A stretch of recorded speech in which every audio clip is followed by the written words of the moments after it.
Groovy English Podcast. Hey there! Welcome back to Groovy English. I'm Chloe. And I'm Aiden. We share real stories, useful tips, and everyday English to help you grow with confidence. Wherever you are in your English learning journey, we're glad you're here. If you're enjoying the podcast, feel free to like, subscribe, or share it with a friend. Let's get started.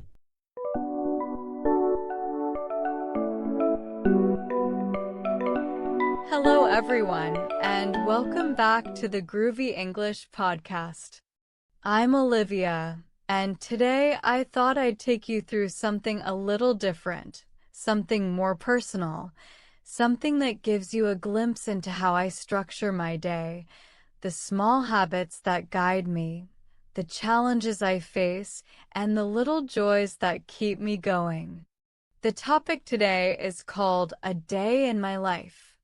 Now, this isn't just about me.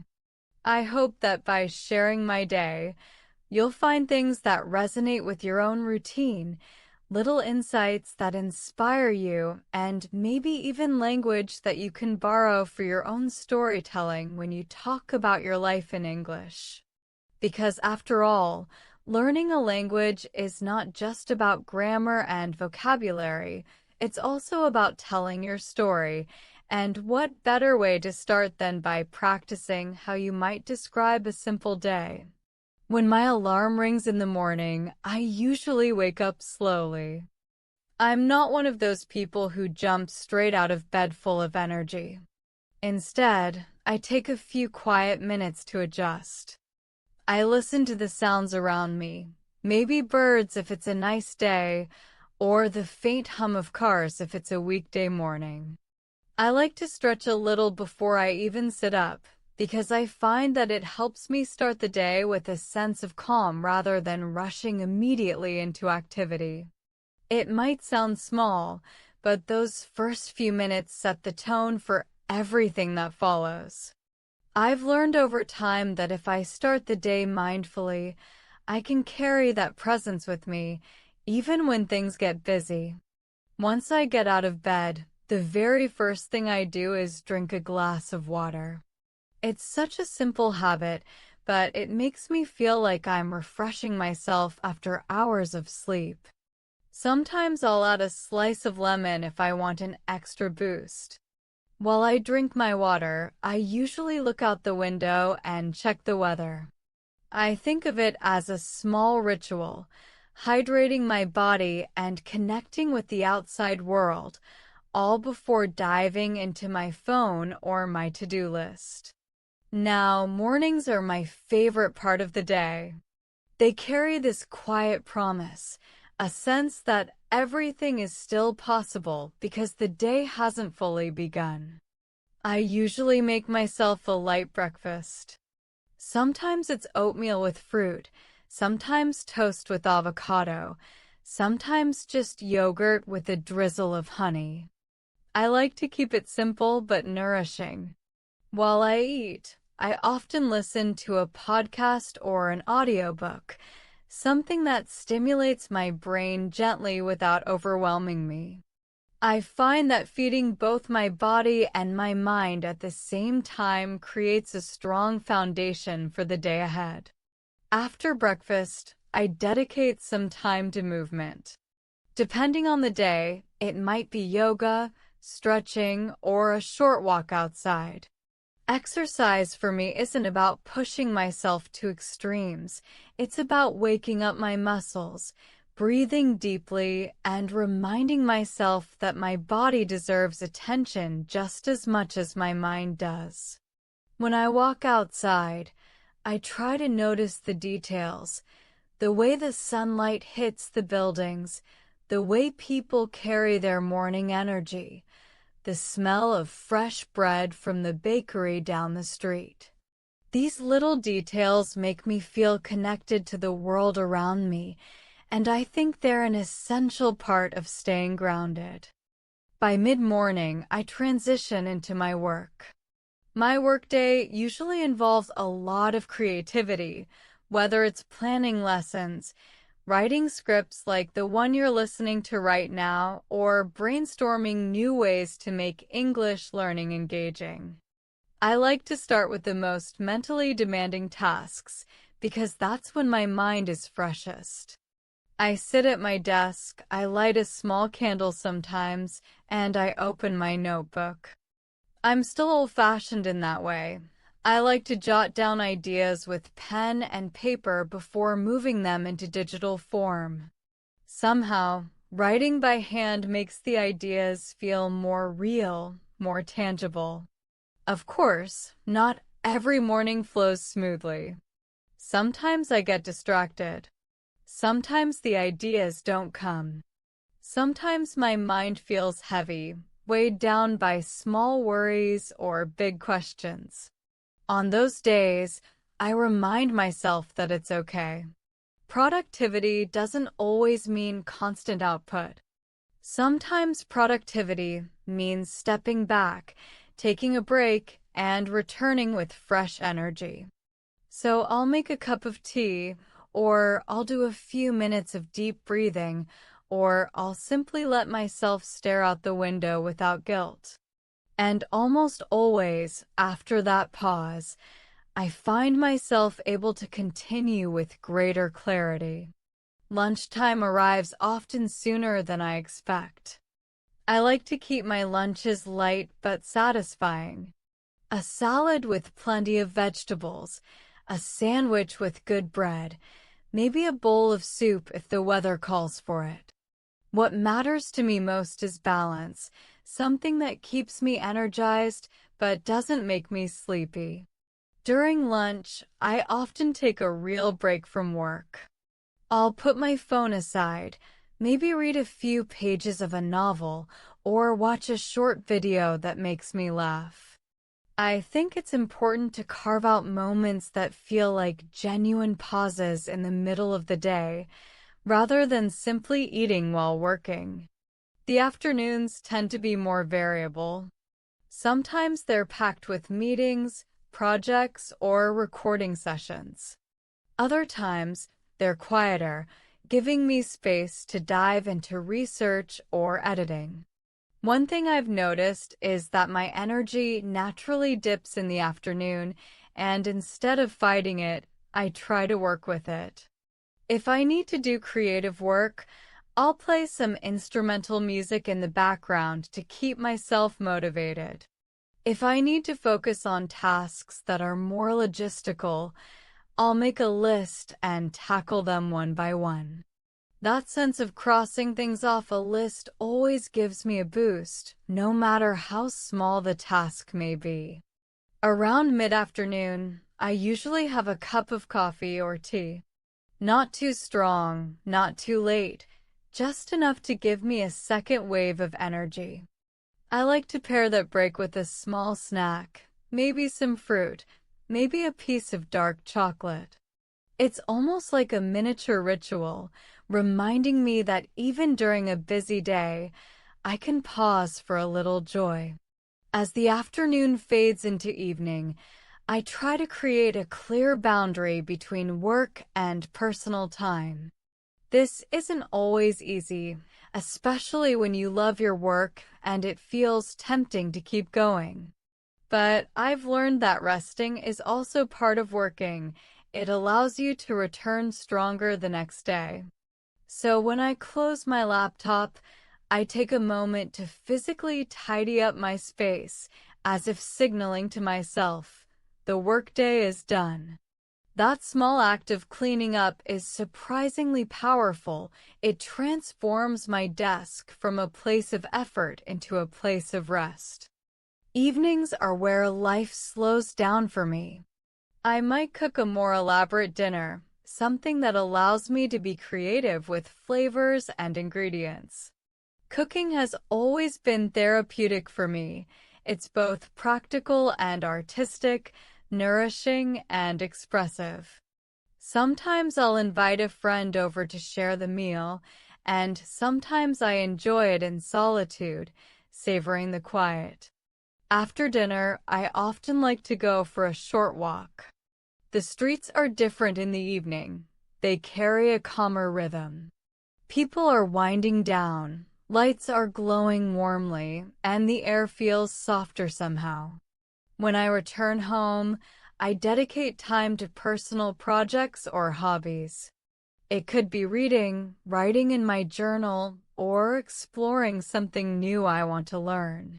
Sometimes I'll watch a show or a documentary, but I try to avoid screens too close to bedtime. Instead, I prefer to spend the last hour before sleep in a slower, more reflective state. That might mean stretching gently, listening to calming music, or simply sitting quietly with a cup of herbal tea. Before I go to bed, I practice one final ritual: gratitude. I take a notebook and write down 3 things I'm grateful for from the day. They don't have to be big things. It could be the way the sunlight hit my window in the morning, or a kind word from a friend, or even just the taste of a perfectly ripe peach. Writing them down helps me remember that even on difficult days, there are always moments of beauty and meaning. Sometimes, I find that the middle of my day feels like a bridge between who I was in the morning and who I will become in the evening. By lunchtime, I've already carried the weight of several tasks, answered a few emails, had a couple of conversations, and made some choices that slightly shape the path ahead. Yet, there is still so much left to unfold, and that's why I often think of midday as a crossroads. I pause for a moment and realize I can choose to reset, to redirect my energy, and to give myself permission to breathe. I love that sensation because it reminds me that a day is never wasted, and it is never too late to turn the direction of my thoughts. As I sit with my lunch, I often take a quiet look at my surroundings. If I'm at home, maybe I notice the way sunlight filters through the curtains and dances on the table, or perhaps I catch the faint sound of neighbors passing by outside. If I'm out in a cafe, I find myself observing people, the student typing furiously on a laptop, the couple leaning in close over a shared dessert, the tired office worker scrolling aimlessly on a phone. Each person is living their own day in the life, and sometimes just realizing that is enough to make me feel less isolated and more connected to the human experience. It's amazing how small observations can expand your perspective. One of my favorite rituals during the day is to journal, even if only for 5 minutes. Writing down what I've done so far, how I'm feeling, or what I hope to accomplish later feels like pressing a pause button on life. It forces me to step outside of autopilot and into awareness. In those moments, I see clearly whether I'm moving through the day with purpose or simply reacting to what's around me. Journaling doesn't have to be profound. Sometimes I just write, "The tea was too hot today," or "The sky is more blue than usual." But those small sentences are markers, tiny signposts in the map of my day. There are also moments of fatigue that creep in, and I think many people can relate. Around early afternoon, I feel my energy dip, as if my body and mind are signaling me to slow down. Instead of pushing through it like I used to, I now take it as a reminder to recharge. Maybe I take a short walk, stretch, or simply close my eyes for 10 minutes. I've learned that being productive isn't about constantly moving forward, but about knowing when to pause so that when I do move again, I move with clarity and strength. That shift in mindset has made my days flow more naturally and less like a battle against time. When I return to my work in the afternoon, I notice how different my focus feels compared to the morning. Mornings are filled with ambition and possibility, but afternoons are steadier, more grounded. It's almost like the morning is about planting seeds, and the afternoon is about watering them, tending to them carefully, making sure they're growing in the right direction. I like that balance. It mirrors life itself, youthful beginnings full of excitement, and then mature phases where consistency and care matter more than sheer energy. Sometimes, unexpected things happen during the day, small interruptions or pleasant surprises. A friend might call, a delivery might arrive, or the weather might suddenly change and pull me to the window. These interruptions remind me that life isn't meant to be entirely controlled. We live in patterns, but within those patterns, there are ripples of unpredictability. And those ripples often become the stories we remember later. No one recalls the perfectly planned, uneventful day. We remember the day the rain poured just as we stepped outside, or the day someone smiled at us unexpectedly. That's why I welcome those surprises now. In my afternoons, I sometimes devote time to learning something new.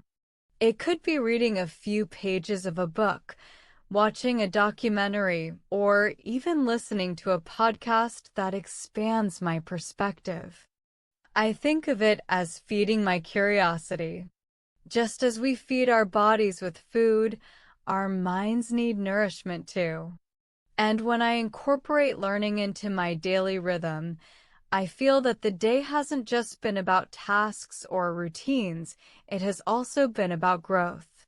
Even learning one new word, idea, or perspective can make the entire day feel worthwhile. There are days when my routine feels repetitive, and I used to think that was a negative thing. But now I see repetition as a form of stability. The repetition of brushing my teeth, preparing meals, checking in with people I love, or walking through the same streets creates a sense of continuity. It is in that continuity that I build my life, brick by brick, day by day. Instead of running from the familiar, I try to embrace it. Because within the familiar, there is comfort. And comfort is something we all seek, especially in a world that can be unpredictable. Another small but powerful part of my day is the conversations I have. Whether it's a quick message to a friend or a thoughtful talk with a colleague, words have the ability to shift how I feel about my day. Sometimes, just hearing someone say, "How are you?"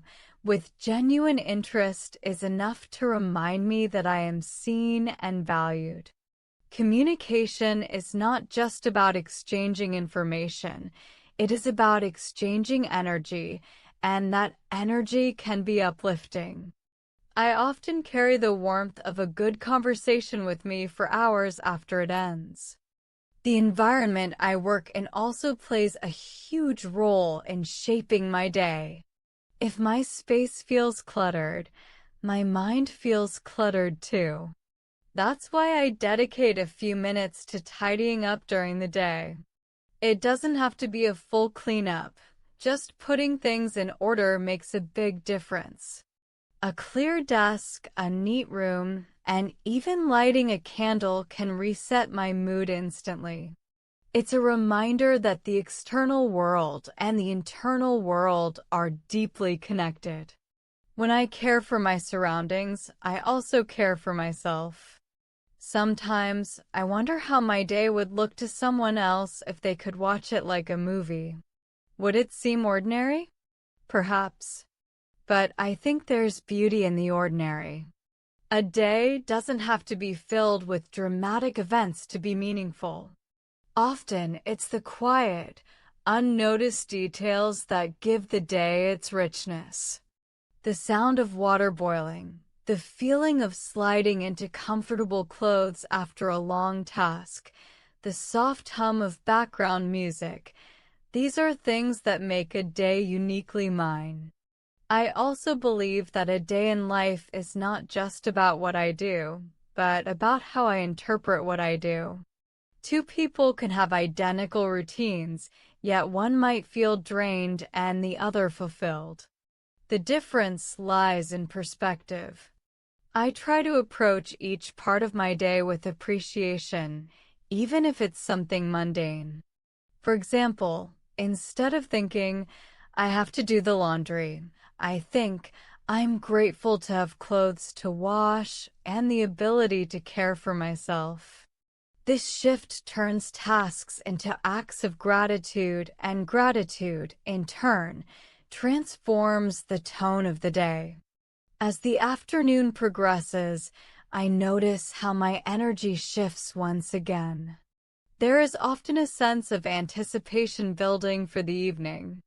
It's almost like the day has a rhythm, a rise and fall, and by late afternoon, I can sense that the rhythm is slowing, preparing for the softer tones of evening. I often use this time to wrap up tasks, to reflect on what I've accomplished, and to gently close chapters so that I don't carry unfinished business too heavily into the night. On some days, I treat myself to something small, a favorite snack, a quiet moment with a book, or even just sitting by the window and watching the world outside. These little acts of self-kindness remind me that joy doesn't always come from big events. It often comes from giving yourself permission to enjoy what you already have.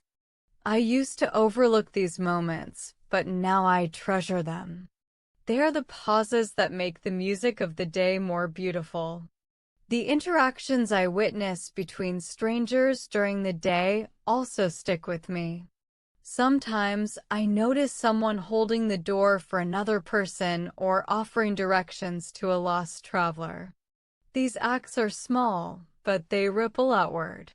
Observing them reminds me that kindness is everywhere if we pay attention. It reassures me that even though the world can feel heavy at times, there is a quiet current of goodness flowing through ordinary days. As the hours pass, I sometimes reflect on how different my day would feel if I lived somewhere else. Would the rhythm be the same if I were in a different country, surrounded by different customs and languages? The answer is both yes and no. Yes, because the human need for rest, food, connection, and reflection is universal. And no, because culture shapes how we express those needs. This thought always deepens my appreciation for diversity and how each person's day in the life carries a unique flavor, even though the basic ingredients are shared. Sometimes, as I walk back from the store or from a short errand, I find myself observing the little rhythms of the neighborhood. The older man who sweeps his driveway every morning, the woman who always seems to be jogging with her golden retriever, the kids on scooters racing each other down the street. These are not huge moments, but they're like background music in the movie of my life. They remind me that while my day feels unique to me, everyone around me is also moving through their own daily rituals, their own patterns of living. One of my favorite rituals is watering the small plants that sit on my balcony. They are not exotic or particularly impressive, but there's something about checking on them every day, seeing which leaves are reaching toward the sun, noticing which flowers have bloomed or faded. Plants don't rush, and in a way they remind me not to rush either. They simply exist, grow at their pace, and quietly reward you with beauty if you care for them consistently. Later in the day, I often carve out time to stretch or do some light yoga. It's not a full workout, but more of a reset button. The body gets tight from sitting at a desk, from looking at screens, and I found that even 15 minutes of gentle movement can change the way I feel. It's not just physical either. My thoughts also seem to flow more clearly when my body is given space to breathe. There are days when my routine is interrupted, unexpected phone calls, a surprise visit, or just something not going as planned. In the past, I would get flustered by these disruptions, but I've started to view them as part of the texture of life. A day without any surprises can feel too predictable, while those little detours, even if inconvenient, often lead to stories worth remembering. Sometimes I dedicate part of my afternoon to reading. I don't always manage to, but when I do, it feels like opening a new door inside my day. Whether it's fiction or nonfiction, the act of immersing myself in a book shifts my perspective. Fiction reminds me of the infinite creativity of human imagination, while nonfiction grounds me with knowledge or insight. Both enrich my day in different ways. One habit I've grown fond of is writing down a few lines in a journal. Not every day, but as often as I can. It's not a diary in the traditional sense, more like a collection of thoughts, observations, or things I don't want to forget. Looking back at old entries can be both comforting and amusing. Sometimes I laugh at the small worries I once had. Other times I see patterns that teach me something about myself. In the early evening, I often prepare dinner while listening to a podcast or some music. Cooking is not just about eating for me, it's also a creative act. Combining flavors, experimenting with spices, arranging food on a plate, it feels artistic, even if the end result is simple. It's one of the few activities where all my senses are engaged at once. The colors of vegetables, the sound of sizzling, the aroma of herbs, the warmth of the stove. Dinner time can feel like a ceremony. When I sit down with a plate of food I've prepared, it's not just about satisfying hunger. It's about pausing, appreciating, and being present. Even when I eat alone, I like to set the table properly, maybe light a candle, because these small acts make the meal feel meaningful. It transforms an ordinary dinner into an intentional moment. After dinner, I usually take a walk if the weather is nice. The world feels different at that time, slower, calmer. The air cools down, people are out with their dogs, the sky shifts colors. Walking in the evening gives me the chance to reflect on the day so far. Sometimes I review my accomplishments, other times I let my mind drift aimlessly, like a boat floating on a quiet river. Of course, not every evening is spent outdoors. Sometimes I curl up on the couch and watch a show or a movie. There's a certain pleasure in escaping into someone else's story, in letting your imagination live inside another world for an hour or two. It balances out the day. After focusing on my own life, I can step into another's. Another important part of my evening is connecting with friends or family. Even a quick message or a short call can make a difference. It's amazing how a few minutes of laughter, sharing a silly meme, or catching up on someone's news can lift your spirits. These moments of connection remind me that even though each of us has our own day in the life, we're also woven together in an invisible web of relationships.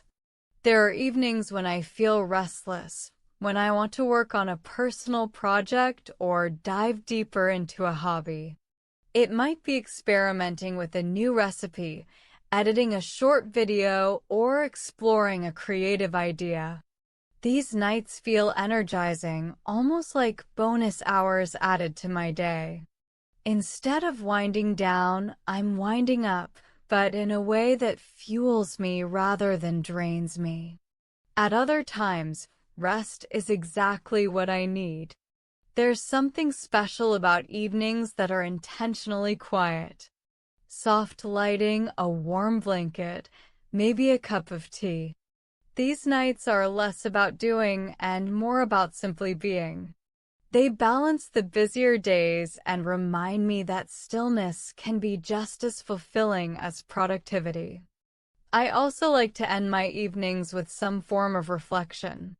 It could be writing down 3 things I'm grateful for, or simply replaying the highlights of the day in my mind. Gratitude has a way of magnifying the good and putting challenges in perspective. It's like closing the day with a gentle bow, an acknowledgement that, even in its imperfections, the day carried value. Technology, of course, plays its role in my evenings too. I check emails, scroll through updates, sometimes watch short videos. But I try to be mindful because I've noticed how easily these activities can stretch longer than intended. A quick check can turn into an hour of mindless scrolling, and that can steal away the precious quiet of the night.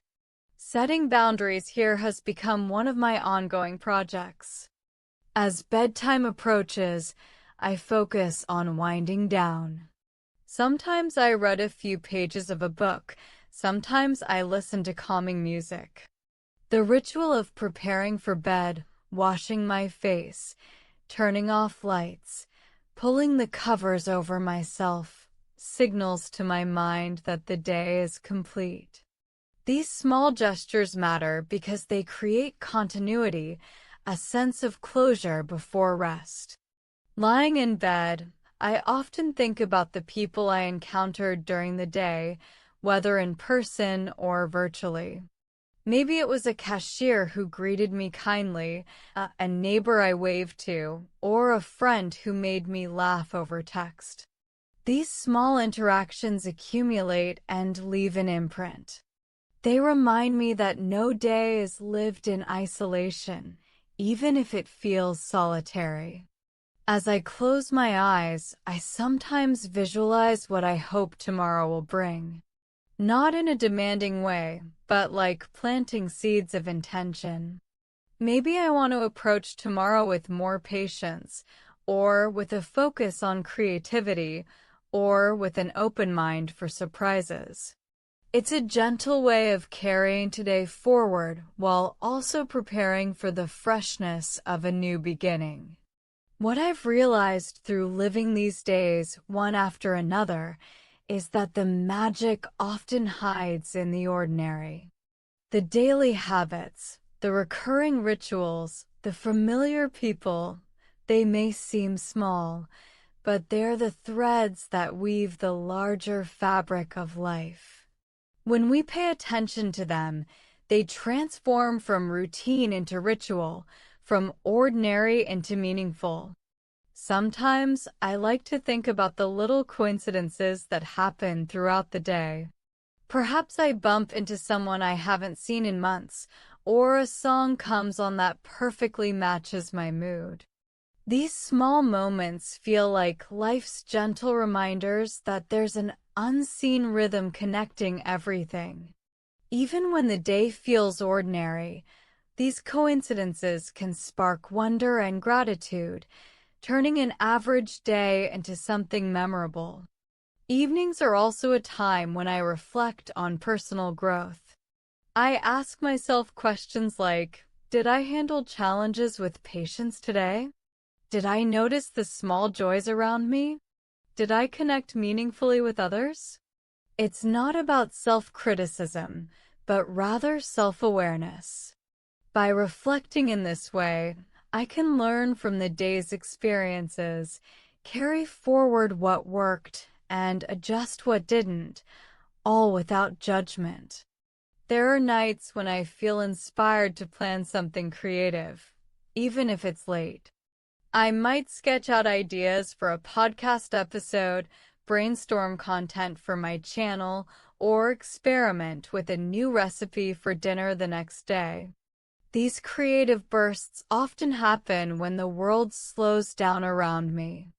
There's a special kind of clarity in nighttime, a quiet space where thoughts can wander and yet align in meaningful ways.